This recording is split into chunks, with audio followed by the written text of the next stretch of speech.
Good day po mga idol. Ayan, so welcome pong muli sa Reyes Atipen Farm.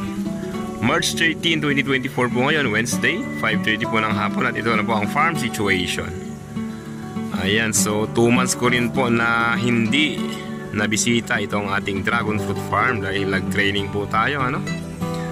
So eto na po, so iniwanan ko na medyo may mga green pa na mga damo. So ngayon, wow, as in hindi po umulan dito sa lugar namin, no? So sa mga baguhan po sa YouTube channel namin, Burgos, Pangasinan po kami. So Barangay San Vicente po, no? So sa may bungad lang po.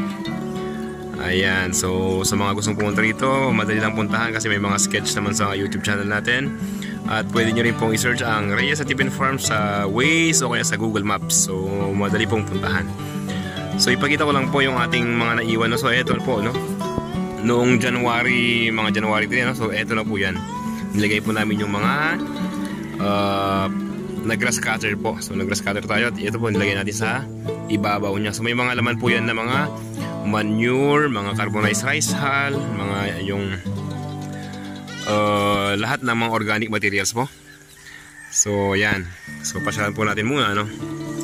May mga tama rin po. Ay, by the way, pakita natin, no? So i-maintain po natin. So kung mapapansin po yung malapitan, may mga yan. So yan po, no, nag-yellow siya. So i-scrape lang po yan, walang problema, i-scrape lang po yan at magiging maayos din yan.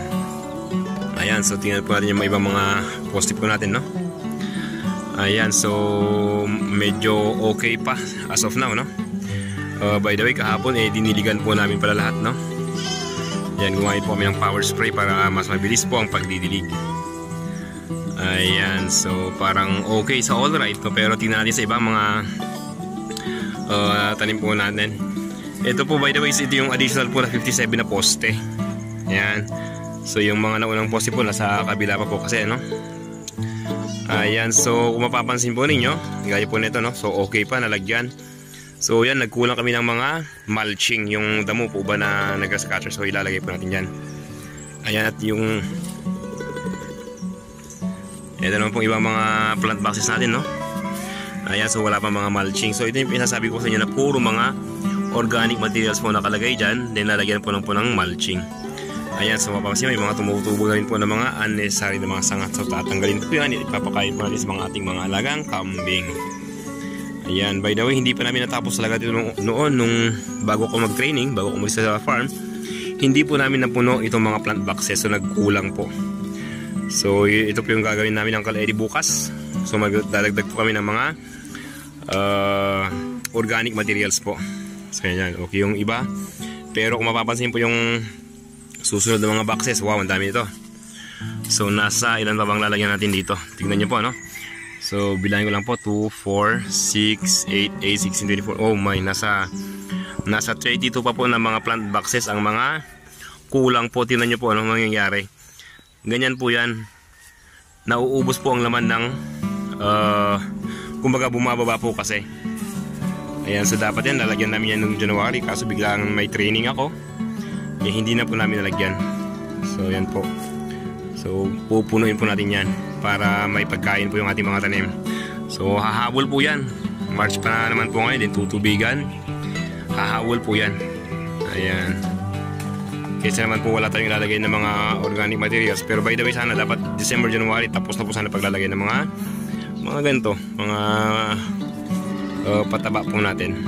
And by the way, ito lang po talaga yung tayo na paglalagay ng mga pataba. So bawal na po kasi maglagay pag fruiting season na. So yung May onwards, yan yung mga tag-ulan na, hindi na po pwede maglagay. So yan, medyo okay pa naman yung ating mga tanim, no? Yan. Yan, ipakita rin pa rin yung mga may tama. Ito nag-yellow po na ito, okay lang po yan. Yung yellow na sanga, walang problema po. Kasi mag-green din po yan. Ang problema ito po, yung ganyan. Pag may nakita ko po kayong ganyan, tanggalin nyo po. Yung yan po, yan, i-cut po natin. So bukas po, mag-cut kami and mag-spray po kami ng fungicide at insecticide. So close up natin sa malapitan, no? Ayan, yan po ay tsura ng mga sanga natin, no? Ito naman na yung mga ating mga ilang years na ba ito? 7 years ba? Yan, mga ito po, no? So yan po yung tsura niya. So pag nililinis mo sa loob, yan, So, yan. Yan po. So, kung mapapansin nyo, okay po, napuno po namin yung mga plant boxes ng mga pataba. So, itong kalamansi nga pala namin is naputulan namin ito na. Nakalimutan namin yung i-markot, no? So, lalagyan po natin yan ng mga pataba. So, yan. So, aside sa 32 na poste sa dragon fruit, may mga kalamansi pa pong dadagdagan ng mga pataba. So, yan. Ayan. Actual po yan na videos, no? So, yan. So, ito pa. May mga tama na sanga. So, kung may makita kayong ganyan, no? Kakat pa yan bukas. May tama na ganyan. At wag na wag pong kakalimutan mag-spray po ng fungicide at insecticide. Ayan po. So 2 months na medyo napabayaan ng farm pero palaban pa rin po. Ayan, no. Ito nga pala yung ating mga carbonized rice halab niluto po nung December. So ayan. Grabe, biglaan po kasi yung training kaya ganoon talaga. So adjust po tayo. So itong moto is ilalagay din po natin sa mga plant boxes natin. And yung iba po yan ibebenta rin po. Yung maingay nga pala ito po yun, no? Ayan. So yung mga maliit na kambing is dito lang. Okay lang po. Ito naman po yung ating mga natitira mga pambentang mga tanim na dragon fruit. So ayan, marami pa po, ano? Marami na iwan. Ayan, marami rin po sa isang bodega namin doon. Ayan, so sa mga gusto mag-avail, no? So, cutting siya. Sa 25, 40, sa 60. So, yan po. Inquire lang po. Ayan po, no? So, hindi na po natin papasyalan yung ating mga naunang mga poste. Medyo malayo. Nasa harap pa po kasi, no?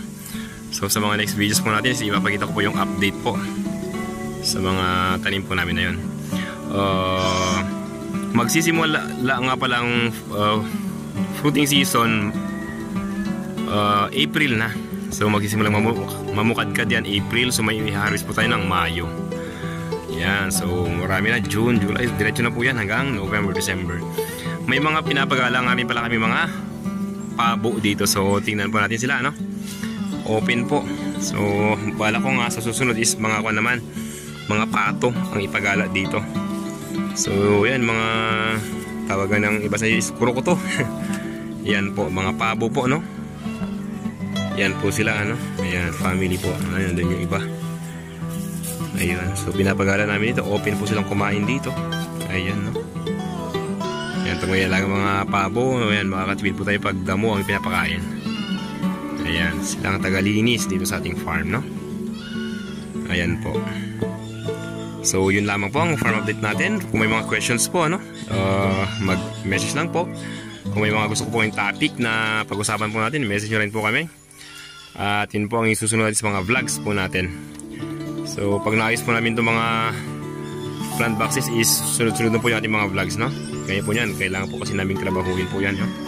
So kailangan po namin dagdagan yung mga lupa nila. So till next time po, thanks for watching po and God bless.